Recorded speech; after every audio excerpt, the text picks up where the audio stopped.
കോട്ടയം ജില്ലയിലെ തിരുവഞ്ചൂർ ഗ്രാമത്തിൽ നിന്ന് കേരള നിയമസഭയുടെ സഭാനാഥൻ പദവിയിലേക്ക് കെ.പി. പരമേശ്വരപിള്ളയുടെയും ഗൗരിക്കുട്ടി അമ്മയുടെയും മകൻ പടി കയറി വരുമ്പോൾ അനുമോദനത്തിൻ്റെ സ്നേഹപ്പൂക്കൾ കൊണ്ട് കേരളത്തിലെ സമ്പൂർണ്ണ രാഷ്ട്രീയ ലോകം അഭിമാനിക്കുന്ന നിമിഷമാണ് നമ്മൾ കണ്ടത്. 1991 മുതൽ തുടങ്ങിയ 35 ആണ്ടിൻ്റെ നിയമസഭാ പ്രവർത്തനത്തിൻ്റെ രാഷ്ട്രീയ പ്രവർത്തനത്തിൻ്റെ ജനകീയ പോരാട്ടങ്ങളുടെ ജനസമ്പർക്ക പരിപാടികളുടെ ഒരു മഹാ അധ്യായത്തിൻ്റെ ഏടുകൾ അഭിമാനത്തോടെ വായിക്കപ്പെടുകയായിരുന്നു ഇന്ന്. കേരളത്തിൻ്റെ മുഖ്യമന്ത്രിയും പ്രതിപക്ഷ നേതാവും മറ്റ് പാർട്ടി നേതാക്കളും എല്ലാവരും ചേർന്ന് അദ്ദേഹത്തെ അഭിനന്ദിച്ചു. ബെസേലിയസ് കോളേജിൻ്റെ 2ാം നിലയിൽ നിന്നും SFIക്കാർ തള്ളി താഴെയിട്ടപ്പോൾ തീരേണ്ടതായിരുന്നു ആ ജീവിതകാലം. പക്ഷേ സത്യവും സ്നേഹവും ഗാന്ധിയൻ ആശയങ്ങളും മുറുകെ പിടിച്ച തിരുവഞ്ചൂർ എന്ന സഹിഷ്ണുതയുടെ പോരാളിയെ ഈ കേരളത്തിന് വേണമായിരുന്നു എന്നാണ് പിൽക്കാല രാഷ്ട്രീയം നമ്മെക്കൊണ്ട് പറയിപ്പിക്കുന്നത്. സഹിഷ്ണുതയുടെ പോരാളിയെ ഈ കേരളത്തിന് വേണമായിരുന്നു എന്നതാണ് കാലം കാത്തുവെച്ച കാവ്യനീതി. ആഭ്യന്തരവും റവന്യൂ വകുപ്പും മുതൽ 17 വകുപ്പുകൾക്ക് മന്ത്രിയായി നിൽക്കാൻ ഈ സ്നേഹസമ്പന്നനായ മനുഷ്യന് സാധിച്ചു. പൊതുജീവിതത്തിൻ്റെ കനൽ വഴികളിൽ ആരോപണത്തിൻ്റെ ഒരു കറുത്ത പൊട്ടുപോലും ഉണ്ടായിട്ടില്ല എന്ന പേരിനുടമ ആരാണ് എന്ന് ചോദിച്ചാൽ ആ ചോദ്യത്തിന് കേരള രാഷ്ട്രീയ ചരിത്രത്തിൽ ഒരു ഉത്തരമേയുള്ളൂ, അത് തിരുവഞ്ചൂർ രാധാകൃഷ്ണനാണ്.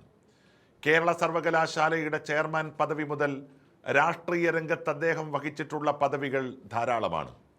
കേരള വിദ്യാർത്ഥി യൂണിയൻ്റെ പ്രസിഡന്റായി, യൂത്ത് കോൺഗ്രസിൻ്റെ സംസ്ഥാന ജനറൽ സെക്രട്ടറിയായി, കേരള പ്രദേശ് കോൺഗ്രസ് കമ്മിറ്റിയുടെ ജനറൽ സെക്രട്ടറിയായി, അച്ചടക്ക സമിതിയുടെ അധ്യക്ഷനായി അദ്ദേഹം സംഘടനാ രംഗത്ത് നടന്നു തീർത്ത വഴികൾ അത്രമേൽ വലുതാണ്.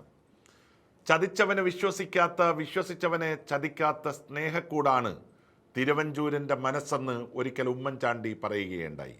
അങ്ങനെ പറഞ്ഞാൽ അതിനെ ആരും തിരസ്കരിക്കാനും സാധ്യതയില്ല. മന്ത്രിസ്ഥാനം വഹിക്കുന്നതിനേക്കാൾ മഹത്വത്തോടെ സഭാനാഥൻ എന്ന മഹാപദവിയിലേക്ക് തിരുവഞ്ചൂർ എത്തുമ്പോൾ അത് സഭയുടെ അകത്തളത്തിൽ മാന്യതയുടെ ഒരു മുഖകാന്തിയായി ശോഭിക്കപ്പെടുക തന്നെ ചെയ്യും. കേരളത്തിൻ്റെ പ്രതിപക്ഷ സ്ഥാനത്തിരിക്കുന്ന 10 വർഷം കേരളത്തിൻ്റെ മുഖ്യമന്ത്രിയായിരുന്ന ശ്രീ പിണറായി വിജയന് പോലും വല്ലാത്ത ആത്മഹർഷത്തോടു കൂടിയാണ് ശ്രീ തിരുവഞ്ചൂരിനെ കുറിച്ച് വാചാലനാകേണ്ടി വന്നത്.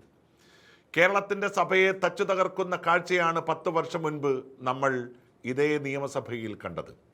കേരളത്തിൻ്റെ ധനകാര്യ വകുപ്പ് മന്ത്രിയായിരുന്ന ശ്രീ KM മാണിയെ അന്ന് ബജറ്റ് അവതരിപ്പിക്കാൻ സമ്മതിക്കില്ലെന്ന വാശിപ്പുറത്ത് ചരിത്രത്തിൽ ഒരിക്കൽ പോലും കണ്ടിട്ടില്ലാത്ത രാഷ്ട്രീയ വൃത്തികേടുകളാണ് നമ്മൾ ഇതേ സഭയിൽ കണ്ടത്. പക്ഷേ ഇന്ന് ആ പ്രതിപക്ഷത്തിന് അങ്ങനെ ഒരു ശക്തിയില്ല എന്നത് സത്യമാണ്.